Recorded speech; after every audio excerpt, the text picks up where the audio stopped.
Imamat 13. Peraturan tentang penyakit kulit yang berbahaya. Tuhan memberi kepada Musa dan Harun peraturan-peraturan ini.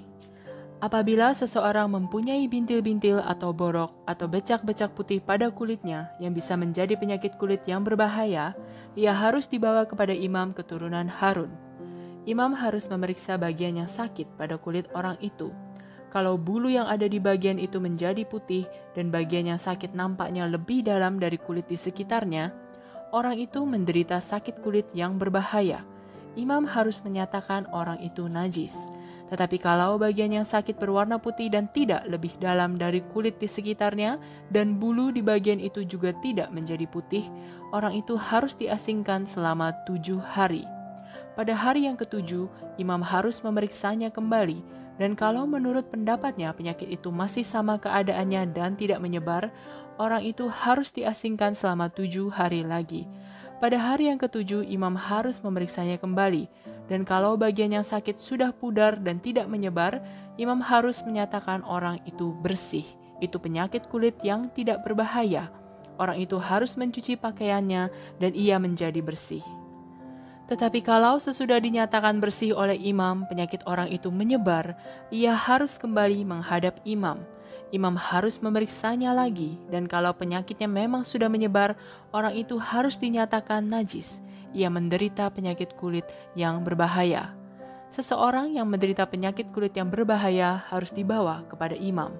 Kalau menurut pemeriksaan imam pada kulit orang itu ada bengkak putih yang memborok dan bulu di bagian itu menjadi putih, orang itu menderita penyakit kulit yang berbahaya.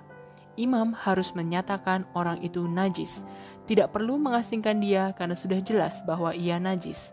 Kalau imam melihat bahwa becak-becak putih itu sudah menyebar dari kepala sampai ke kaki, dan menurut pemeriksaannya penyakit itu sudah menyebar ke seluruh badan dan seluruh kulitnya sudah menjadi putih, orang itu dinyatakan bersih.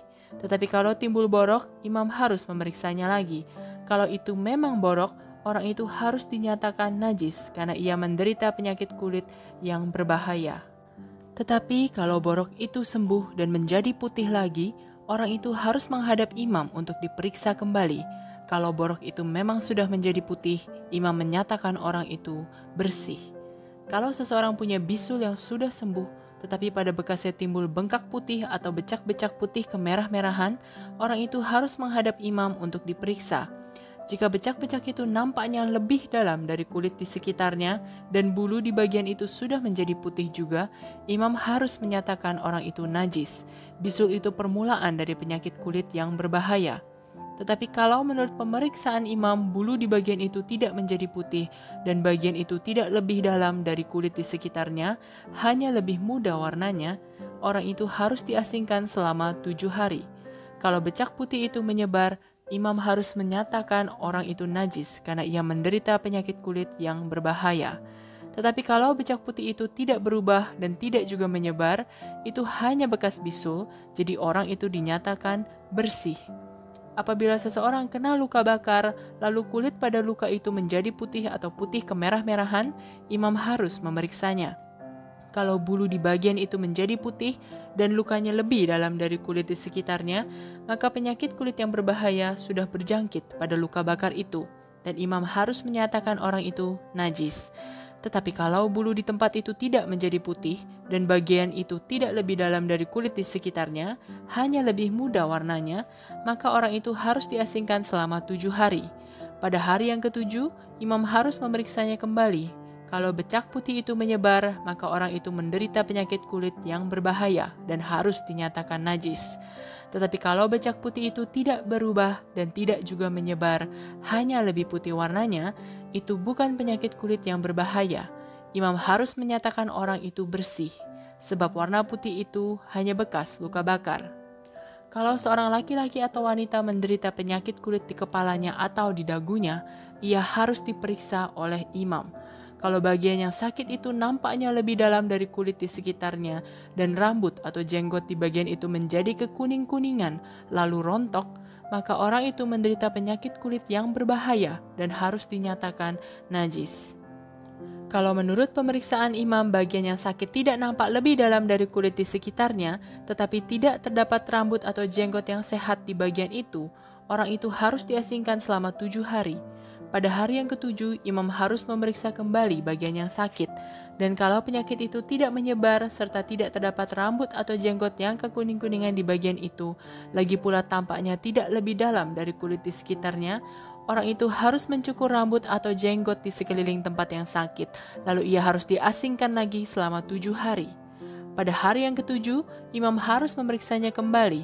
Kalau penyakitnya tidak menyebar dan bagian itu nampaknya tidak lebih dalam dari kulit di sekitarnya, orang itu dinyatakan bersih dan harus mencuci pakaiannya. Tetapi kalau sesudah dinyatakan bersih penyakitnya menyebar, imam harus memeriksanya kembali.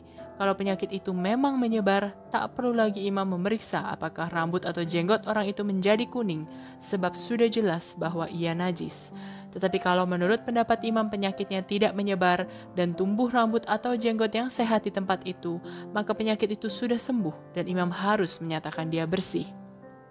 Apabila seorang laki-laki atau wanita mempunyai becak-becak putih pada kulitnya, imam harus memeriksa orang itu.